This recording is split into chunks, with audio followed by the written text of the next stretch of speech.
Hi all, ഇന്ന് ഞാൻ കാണിക്കുന്നത് ഒരു സിമ്പിൾ ലഞ്ച് മെനു. ആദ്യം നെല്ലിക്ക രസം. നെല്ലിക്ക രസത്തിന് നെല്ലിക്ക, 3 നെല്ലിക്ക, ഇഞ്ചി, മല്ലി, കുരുമുളക്, ജീരകം, ചെറിയ ഉള്ളി ഒക്കെ മിക്സിയിലിട്ടിട്ട് ഒന്ന് ലൈറ്റായിട്ട് ഒന്ന് ചതച്ചെടുക്കാം. പിന്നെ 1 കപ്പ് പുളിവെള്ളത്തിൽ ഈ ചതച്ച മസാല അതിലിട്ടിട്ട് മഞ്ഞപ്പൊടിയും ഉപ്പും കറിവേപ്പില പച്ചമുളക് ഇട്ടിട്ട് ഒന്ന് തിളയ്ക്കുക.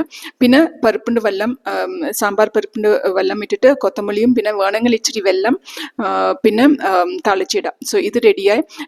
പിന്നെ അടുത്തത് ഉണ്ടാക്കുന്നത് കുമ്പളങ്ങ കൊണ്ട് ഒരു ഓലൻ. അതിന് ഓലൻ 2 പച്ചമുളകും ഇഞ്ചിയും ഇട്ടിട്ട് ഒന്ന് വേവിച്ചെടുക്കുക. പിന്നെ തിക്ക് തേങ്ങാപ്പാൽ ഇതിട്ട് 2 മിനിറ്റ്സ് ഒന്ന് ബോയിൽ ചെയ്തിട്ട് പിന്നെ കറിവേപ്പില ഇടുക. പിന്നെ വെളിച്ചെണ്ണ ഒന്ന് മേലെ ഇടാം. ഈ മെനു ഇഷ്ടമായി വിചാരിക്കുന്നു. Thank you. ഒന്ന് ലൈക്ക് ആൻഡ് സബ്സ്ക്രൈബ് ചെയ്യണേ.